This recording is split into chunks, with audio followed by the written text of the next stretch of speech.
दोस्तों, पिछले 10 साल से आपके दिमाग में जर्मनी की एक इमेज बन गई है। Zero tuition fees, strong economy, skilled workers की बहुत जरूरत है। बस आ जाओ और सेटल हो जाओ। लेकिन आज जर्मनी में बैठे किसी स्टूडेंट या जॉब सीकर से बात करके देखो, पिक्चर बिल्कुल उल्टी है। हजारों एप्लीकेशंस भेज रहे हैं, लेकिन जवाब एक भी नहीं आ रहा। तो सच क्या है? क्या जर्मन वेव अब खत्म हो रही है या सिर्फ बदल रही है? आज मैं आपको दोनों साइड बताऊंगा, गवर्नमेंट की साइड भी और ग्राउंड रियलिटी भी। सिर्फ फैक्ट्स के साथ, हर नंबर स्क्रीन पे सोर्सेस के साथ बताऊंगा, क्योंकि मैं आपको आज जर्मनी बेचने नहीं आया, सच बताने आया हूं। अगर आप इस चैनल में नए हो तो मेरा नाम है अमृतपाल।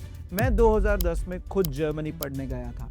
किसी वेबसाइट से पढ़ के आपको ये सब चीजें नहीं बता रहा हूँ। मैं इस सिस्टम में रह रहा हूँ लास्ट 15 सालों से। मेरी टीम ने आज तक जर्मनी की 50+ यूनिवर्सिटीज खुद जाके विजिट करी है। हम जर्मनी के बारे में सिर्फ पढ़कर नहीं बताते, हम जीते हैं तो बताते हैं। और ये सिर्फ बातों तक नहीं दोस्तों, अगले हफ्ते मैं खुद जर्मनी की 15+ यूनिवर्सिटीज को विजिट कर रहा हूँ, मेरे 3 मास्टर काउंसलर्स के साथ में। 50 से ज्यादा स्टूडेंट से मिलेंगे जो अभी जर्मनी में पढ़ रहे हैं और काम कर रहे हैं। ये ट्रिप हम आपके लिए करते हैं ताकि आपको स्टूडेंट्स की वर्किंग वाली साइड और स्टडिंग वाली साइड की ग्राउंड लेवल रियलिटी मिले। कोई फिल्टर नहीं, जो है वैसे ही। तो हमें जल्दी से सोशल्स पे फॉलो कर लीजिए, क्योंकि ये जो पूरा जर्मनी का ट्रिप है ये सिर्फ आपके लिए है, सो दैट 50 बच्चे क्या कर रहे हैं, कैसे सक्सेसफुल हो रहे हैं, वो आप भी कर सकते हैं। तो चलिए वीडियो शुरू करते हैं। सबसे पहले बात करेंगे गवर्नमेंट की साइड की, क्योंकि ये भी सच है, जर्मन गवर्नमेंट आज भी कह रही है कि उन्हें स्किल्ड वर्कर्स की बहुत जरूरत है, और इसकी एक सॉलिड वजह है डेमोग्राफिक्स। जर्मनी की पॉपुलेशन तेजी से बूढ़ी हो रही है। ऑफिशियल फेडरल स्टैटिस्टिकल ऑफिस के मुताबिक 2035 तक हर 4 में से एक जर्मन 67 ईयर्स का होगा या उससे ज्यादा। इसका मतलब जो लोग आज काम कर रहे हैं वो रिटायर हो जाएंगे और उनकी जगह भरने के लिए स्किल्ड लोग चाहिए। एक फेमस रिसर्च कहती है, अगर जर्मनी को अपनी वर्कफोर्स को कांस्टेंट रखना है तो उसे हर साल लगभग 4 लाख लोगों की नेट इमिग्रेशन चाहिए 2060 तक। यस, और इसी वजह से जर्मनी ने अपने नियम बदले हैं। 1 जून 2024 को उन्होंने चांसन कार्ड लॉन्च किया, द अपॉर्चुनिटी कार्ड। ये एक पॉइंट बेस्ड वीजा सिस्टम है जिससे आप जर्मनी में आके जॉब सर्च कर सकते हो फॉर 1 ईयर। इसके साथ स्किल्ड इमिग्रेशन एक्ट्स को भी रिफॉर्म किया गया। ब्लू कार्ड की आसानी, एक्सपीरियंस बेस्ड रूट्स खोले गए। तो गवर्नमेंट की तरफ से दरवाजे खुले हैं, ये सच है, इसमें कोई डाउट नहीं। लेकिन दोस्तों, अब वो साइड दिखाता हूं जो आपको कोई नहीं बताएगा, आप कोई ब्रोशर में भी नहीं पढ़ेंगे। जून 2026 में जर्मनी में अनएम्प्लॉयड लोगों की संख्या थी लगभग 30 लाख लोग। अनएम्प्लॉयमेंट रेट था 6.2%। और अनएम्प्लॉयमेंट से भी खतरनाक एक चीज है जर्मनी में, जिसको बोला जाता है अंडर एम्प्लॉयमेंट। ऑफिशियल आंकड़ा है लगभग 36 लाख लोग। ये वो लोग हैं जिन्हें सिस्टम और काम चाहिए की कैटेगरी में गिनता है, यानी हेडलाइन नंबर से कई ज्यादा लोग स्ट्रगल कर रहे हैं। लेकिन सबसे बड़ा सिग्नल है वैकेंसीज। 2022 के पीक में जर्मनी में करीब 2 मिलियन जॉब्स ओपन थी, 19.8 लाख जॉब्स। 2026 में ये गिर के 1.5 मिलियन रह गई, यानी 40% से ज्यादा वैकेंसीज गायब हो चुकी थी। आधे से थोड़ी ही कम, लेकिन बहुत बड़ी गिरावट थी। वजह जर्मन इकोनॉमी की स्टैग्नेशन। रशिया यूक्रेन वॉर के बाद एनर्जी प्राइसेस आसमान पे चले गई, और इसका सबसे बड़ा धक्का लगा जर्मनी की बैकबोन इंडस्ट्री को, दैट इज ऑटोमोबाइल। वॉक्सवैगन ने 87 साल की हिस्ट्री में पहली बार जर्मन फैक्ट्रीज को बंद करने की बात सोची।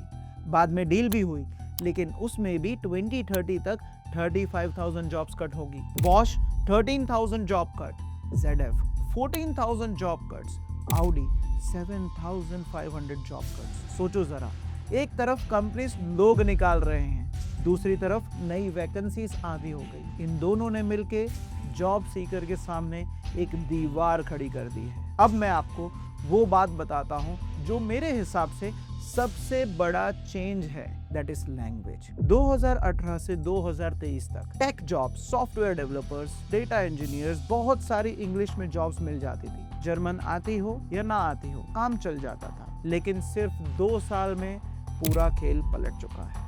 अब वैकेंसीज कम है और एप्लीकेंट ज्यादा है। तो जो कंपनी पहले एक इंग्लिश स्पीकिंग एम्प्लॉय को रख लेती थी, अब वो कह रही है भाई जर्मन तो आनी ही चाहिए। और इसकी एक गहरी वजह है, जर्मनी की 99.4% कंपनीज मिडिल स्टैंड है, छोटी और मीडियम साइज कंपनीज। यहाँ कामकाज की भाषा आज भी जर्मन है, इंग्लिश नहीं। जर्मनी ने इंग्लिश स्पीकर्स को इंटीग्रेट करने की बहुत कोशिश की, लेकिन सिर्फ लैंग्वेज नहीं, कल्चर भी एक बड़ा गैप बन जाता है। छोटी जर्मन कंपनी में बिना जर्मन के फिट होना मुश्किल है और उनका कल्चर समझना। इसीलिए रिकमेंडेशन एकदम क्लियर है, कम से कम B2 या C1 लेवल की जर्मन होनी चाहिए, खासकर अगर आप बिग टेक या इंटरनेशनल फर्म से बाहर जॉब ढूंढ रहे हो। अब मैं आपसे वो बात करूंगा जिसके लिए मैं ये पूरी वीडियो बना रहा हूँ। दोस्तों, बहुत से लोग जर्मनी को वैसे देखते हैं जैसे बाकी माइग्रेशन वाली कंट्रीज को देखते हैं। सोच ये होती है किसी तरह घुस जाऊं, कोई भी छोटी मोटी जॉब पकड़ लूं और धीरे धीरे PR या सिटीजनशिप का जुगाड़ हो जाएगा। जर्मनी ऐसा देश नहीं है। जर्मनी में आप PR खरीद नहीं सकते, कोई इन्वेस्टर शॉर्टकट नहीं है, कोई गोल्डन वीजा नहीं है। यहाँ परमानेंट रेसिडेंस के लिए चाहिए जर्मन B1 और आपको एक थ्रेशोल्ड वाली सैलरी वाली जॉब भी चाहिए। सिटीजनशिप के लिए भी B1 चाहिए और 5 इयर्स जर्मनी में स्टे चाहिए। और एक बात जो कोई नहीं बताता, Germany US, Canada, UK, Australia जैसा वर्क वाला देश नहीं है। यहाँ वर्क लाइफ बैलेंस की बहुत वैल्यू है, स्ट्रॉन्ग लेबर लॉस है, काम के फिक्स्ड आवर्स होते हैं। ये चीज सुंदर है, लेकिन इसका मतलब भी ये है कि सिस्टम आपको सिर्फ मेहनत के भरोसे अंदर नहीं आने देगा। वो चाहते हैं कि आप सही तरीके से फिट हो। तो मैं एकदम सीधा बोल रहा हूँ, अगर आप सिर्फ देश बदलने का सोच रहे हो, अगर आप पढ़ाई नहीं करना चाहते, अगर आप सिर्फ 1 से 2 दिन यूनिवर्सिटी में आना चाहते हो, तो जर्मनी आपके लिए सही देश नहीं है। जर्मनी आपके लिए नाइटमेयर बन सकता है, क्योंकि इनको चाहिए पढ़ाई लिखाई वाले बच्चे। लेकिन आप यहाँ पढ़ाई के लिए नहीं आते, अगर आप चांसन कार्ड या अपॉर्चुनिटी कार्ड पे आते हो और आप जर्मन लैंग्वेज सीख लेते हो, तो आपके पास एक ऐसा एडवांटेज होगा जो 90% लोगों के पास नहीं होता। तो क्या जर्मनी वेव खत्म हो चुकी है? नहीं दोस्तों, लेकिन इजी वाली जर्मनी की वेव खत्म हो चुकी है। आज वीजास नहीं मिल रहे, आज परसेंटेज के बार को बढ़ा दिया गया है, आज रिक्वायरमेंट्स के बार को बढ़ा दिया गया है। अपॉर्चुनिटीज आज भी है, health care, nursing, electrician, plumbers, mechanics और वो 163 ऑफिशियल शॉर्टेज ऑक्यूपेशंस जिनमें आज भी लोगों की बहुत जरूरत है।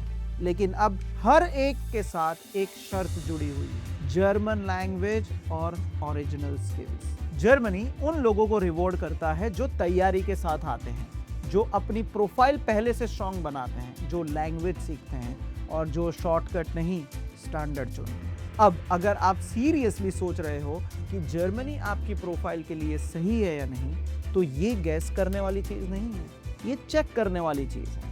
मेरी टीम आपकी प्रोफाइल को जर्मन स्टैंडर्ड्स के हिसाब से चेक करेगी और 3 फिल्टर्स के थ्रू असेसमेंट करेगी। तो अगर आप जेन्युइनली जर्मनी जाना चाहते हो, टॉप यूनिवर्सिटी में पढ़ना चाहते हो और पब्लिक यूनिवर्सिटी में पढ़ना चाहते हो, तो आप हमें जरूर कांटेक्ट करिए, लिंक डिस्क्रिप्शन में है।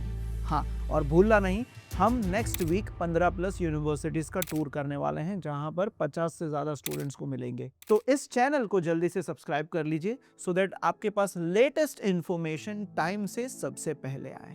सी you in the next video.